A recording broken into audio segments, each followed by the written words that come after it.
India की #1 choice Bharat matrimony. Missile हमले हुए हैं वो आपको दिखाता हूं। यूएस के 2 डिस्ट्रॉयर पर हमला हुआ है। दक्षिणी ईरान के नजदीक अमेरिकी डिस्ट्रॉयर पर हमला। दक्षिणी ईरान जब आप कहते हैं मतलब इसका समझ लीजिए कि स्ट्रेट ऑफ हॉर्मुज के करीब, ये जो कोस्टल इलाका है उसके करीब, यहां पर एक डिस्ट्रॉयर पर 2 डिस्ट्रॉयर पर बल्कि हमला हुआ है। हमले में अमेरिकी वॉरशिप को भारी नुकसान का दावा है। यह कहा जा रहा है ईरान की तरफ से कि हमने बहुत भयानक नुकसान पहुंचाया है डिस्ट्रॉयर्स को।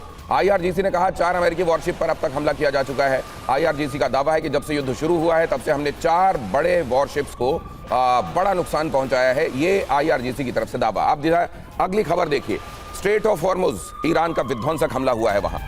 10 ऑयल टैंकर पर आईआरजीसी का अटैक। हॉर्मुज स्ट्रेट से गुजर रहे शिप पर हमला।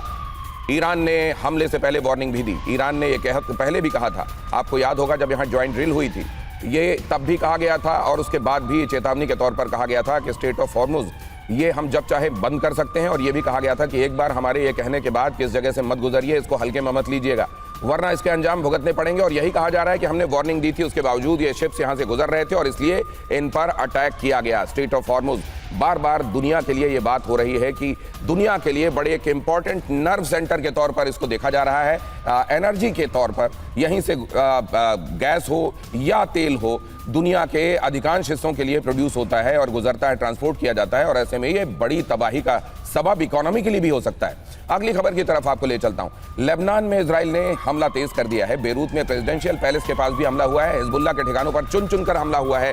इजरायली हमले में 11 लोगों की मौत की खबर प्रेसिडेंशियल पैलेस के करीब। यहां पर देखिए, ये शायद इसलिए हिजबुल्लाह ने इस जगह पर ठिकाना बनाया होगा ताकि ये एक सिक्योर समझे जाने वाले जोन में अगर रहेगा तो वहां शायद इजराइल हमला ना करे, लेकिन ऐसा नहीं है।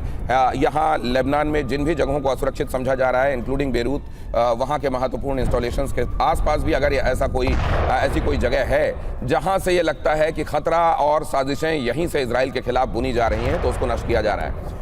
लेबनान में इजराइल का ये तेज हमला, और यहाँ की आवाजें भी जरा सुनिए, ये तस्वीरें देखिए, आवाजें सुनिए। धमकी, लेबनान में हमला किया तो खैर नहीं, ईरानी दफ्तरों पर हमले का अंजाम बुरा होगा। ईरानी सेंटर्स पर हमला हुआ तो जवाब मिलेगा, दुनिया के हर इजरायली सेंटर पर हमला होगा।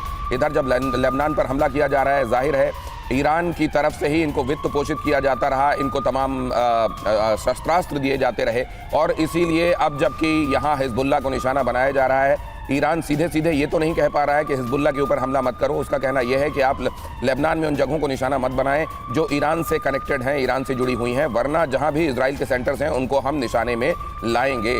इजरायली हमले में अगली खबर देखिए, इजरायली हमले में ईरानी कमांडर की मौत। एक और खबर जो कि अभी अभी का अपडेट है आपके सामने रख रहा हूं। इजरायली हमले में एक और ईरानी कमांडर की मौत की खबर। आईआरजीसी के स्पेशल ऑपरेशन के कमांडर की मौत। स्पेशल ऑपरेशंस ये विंग देखने वाले जो कमांडर हैं उनकी मौत।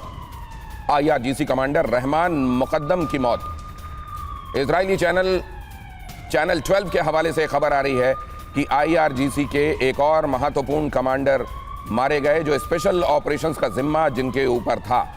अब जरा मैं एक बार जनरल सुधाकर के पास एक बार फिर से जाना चाहता हूं। जनरल सुधाकर, ये जो हम देख रहे हैं, क्या धीरे धीरे, क्योंकि ये कहा जा रहा है कि खामेनेई ने ये इंश्योर कर दिया था कि अब शायद खतरा आ ही गया है, तो 4-5 लेयर तक हम उत्तराधिकारी तय कर दें हर जगह महत्वपूर्ण लोगों के, और ये इंश्योर कर दें कि उनकी जगह कभी खाली नहीं रहेगी। लेकिन जिस तरह के हमले हो रहे हैं, ये 3-4 लेयर तो मुझको लगता है 3-4 दिन में एलिमिनेट हो जाएंगे।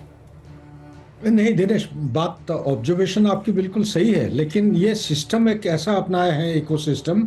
ये 12 दिन की लड़ाई जो हुआ था जून के महीने में पिछले साल, इसके बाद इनके एडवाइजरी बोर्ड के साथ बैठ के कंसल्टेशन के बाद एक आर्किटेक्चर बनाए हैं कि जब भी एक उन्होंने एसओपी बनाया, कोई किसी का अगर डेथ हो जाता है तो ऑटोमेटिकली नेक्स्ट और नेक्स्ट और नेक्स्ट, ये एक साइक्लिक प्रोसेस से इसका नॉमिनेट किए करते जाएंगे। उनका एक सिलेक्शन कमेटी है, सिलेक्शन कमेटी उनको क्राइटेरिया जो पैरामीटर है उसको देखते हैं, जो फुलफिल कर रहे हैं उसके ऊपर डिस्कशन होता है। ये टिपिकल मिलिट्री संस्था के अंदर एक मिलिट्री सेक्रेटरी ब्रांच का जैसे काम होता है वैसा ही उनके सिलेक्शन सिस्टम है और वैसा ही उसको नियुक्त करते हैं। तो ये एक अनएंडिंग साइकिल है।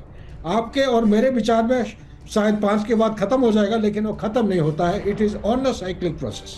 ये एक साइक्लिक प्रोसेस है, ये एक के बाद दूसरा, ऐसा नहीं है कि इसकी लिमिटेड लेयर्स हैं। ये फिलहाल ये दिखाई दे रहा है कि नॉन एंडिंग है। अगली खबर देखिए, तेहरान में इजरायली हमले का एक और वीडियो सामने आया है। आईआरजीसी सैनिकों के घरों पर बमबारी हुई है। रिहायशी इलाकों में इजराइल की बमबारी हुई है। आईआरजीसी के जो रेजिडेंशियल कॉम्प्लेक्सेस हैं वहां पर बमबारी की गई है। मतलब आईआरजीसी के सैनिक जहां पर रहते हैं, ऑफिसर जहां पर रहते हैं, उन जगहों को टारगेट करके निशाना बनाकर यहां पर ये बम बरसाए गए हैं। अब जरा एक महत्वपूर्ण पर्सपेक्टिव और उसके फौरन बाद अचल सर आपके पास, ईरान को क्या वाकई ये ठीक है कि ईरान ज़्यादा रेजिस्टेंस देगा, वेनेजुएला जैसा यहाँ पर नहीं होगा? ये बात तो तमाम एक्सपर्ट्स कहते रहे और शायद ये बात समझी भी जा रही होगी। ये तो खुफिया सूचनाएं लगातार इजराइल के खुद की खुफिया एजेंसियां और अमेरिका की दे रही होंगी, लेकिन फिर भी कैलकुलेशन में गलती हुई है क्या? किसी हद तक कहीं पर हल्के में लिया गया है क्या ईरान को? जो ये समझा गया कि अगर पहले ही झटके में खामनेई को खत्म कर देंगे उसके बाद कुछ रहेगा नहीं, क्या ये वाकई गलती हुई है? जरा देखिए, यहां पर खामनेई की हत्या के बाद ईरान फिदाइन होता हुआ दिखाई दे रहा है। कई जगहों पर तो इनडिस्क्रिमिनेटली उसने, ऐसा लगता है, हो सकता है ये भी डिजाइन का हिस्सा हो, दुनिया जिसको इनडिस्क्रिमिनेट समझ रही है वो वेल कैलकुलेटेड हो, लेकिन फिलहाल ऐसा लग रहा है कि अब अगर हमारी जान भी जाती है तो जाए, लेकिन मारेंगे या मरेंगे वाले मूड में अब यहां फिदाइन तरीके से दिखाई दे रहा है ईरान। खामनेई के जाने के बाद कोई नेगोशिएटर वैसा नहीं रह गया जिससे बातचीत की जा सके। बहुत सारे लोग इसके लिए इसका उदाहरण भी दे रहे हैं कि देखिए, इसीलिए अमेरिका ने जापान में बमबारी करते हुए जब उसने परमाणु बम गिराए थे तो टोक्यो को छोड़ दिया था, हिरोशिमा नागासाकी को चुना था। वो इसलिए ताकि नेगोशिएटर्स रहें, क्योंकि अगर नेगोशिएटर्स ही नहीं रहेंगे तो आप बातचीत किससे करेंगे, झुकाएंगे किसको? अब जरा यहां पर देखिए, खामनेई के जाने ये ईरान ने बमबारी करके अमेरिका के 27 ठिकानों को नुकसान पहुंचाया है। खासतौर से मिडिल ईस्ट में जो बेसेस हैं उसको तो धुआं कर दिया है और ये बता दिया है कि ताकत ईरान की भी कम नहीं है। मतलब एक तरफ अमेरिका, एक तरफ ईरान। अगर ताकत के हिसाब से कंपेयर करें तो ईरान का पलड़ा आपको बहुत हल्का दिखाई देगा, लेकिन उसके बावजूद जब ये ऑन ग्राउंड देखा गया कि लड़ाई के मामले में कौन कैसा है, तो ईरान ने भी जबरदस्त टक्कर दी है। युद्ध लंबा खिंचने की स्थिति में अमेरिकी सैनिकों की जान को खतरा। यही कहा जा रहा है कि अगर बॉडी बैग्स जाएंगे, इसको लेकर अमेरिका में सेंसिटिविटी बहुत है। एक जान की कीमत बहुत पॉपुलस कंट्रीज में, वहां जहां रिसोर्सेस का तोड़ा है, एक जान पर प्रीमियम उतना नहीं है, लेकिन अमेरिका जैसी जगह पर एक जान पर बहुत प्रीमियम है और इसीलिए एक जान जाने को वहां बहुत बड़ा मामला माना जाता है। और जब सैनिकों के one after another body bags पहुंचेंगे तो क्या वहां चीजों को सामान्य बनाए रखने में वहां का तंत्र कामयाब होगा? अगर नहीं होगा तो मिड टर्म इलेक्शंस में इसका नतीजा भुगतना पड़ेगा क्या? क्योंकि बहुत सारे लोग ये भी कह रहे हैं कि बीती दिनों टैरिफ को लेकर सुप्रीम कोर्ट के फैसले के बाद वो लोकप्रियता जो ट्रंप की कम होती हुई दिखाई दे रही थी, उसको फिर से मेक अमेरिका ग्रेट अगेन और किसी पर हमला करके अपने आप को पुनर्स्थापित करने के चक्कर में ये किया तो गया है, लेकिन उल्टा ना पड़ जाए। तेल की कीमतों में उछाल, पूरी दुनिया पर इसका असर पड़ेगा। एनर्जी के लिए हर कोई, आप जानते हैं, हर एक दिन की जरूरत है। ये तेल हर एक दिन की जरूरत है, LNG हर दिन की जरूरत है, किचन में आपके इस्तेमाल होने वाली गैस जो है वो हर दिन की जरूरत है। ये न जाने कितने, और इंडस्ट्रियल इसका यूज आपको बताने की आवश्यकता नहीं है, घरों से लेकर औद्योगिक पर्पसेस के लिए भी इसकी जरूरत है। और ये पूरी दुनिया में तेल की कीमतों में उछाल के तौर पर सामने आएगा। कैसा हाहाकार महंगाई के तौर पर दिखाई देगा, इसका अंदाजा लगाइए। ईरान में सत्ता परिवर्तन का ट्रंप का सपना क्या सपना ही रह जाएगा? क्योंकि अगर बूट्स ऑन द ग्राउंड नहीं जाएंगे, आपके सैनिक वहां नहीं जाएंगे, और वहां का टेरेन टोपोग्राफी ऐसी है कि अगर आप अपने सैनिक भेजेंगे तो यह तय मानिए कि आपको जान की कीमत बहुत चुकानी पड़ेगी। और अगर नहीं भेजते हैं वहां पर, अगर रिजीम चेंज नहीं होता है तो एंड गोल आपका अचीव नहीं होता है। इस हिसाब से अगर देखा जाए अचल मल्होत्रा सर, तो क्या यह मिशन अनअकम्प्लिश्ड रह जाने वाला है?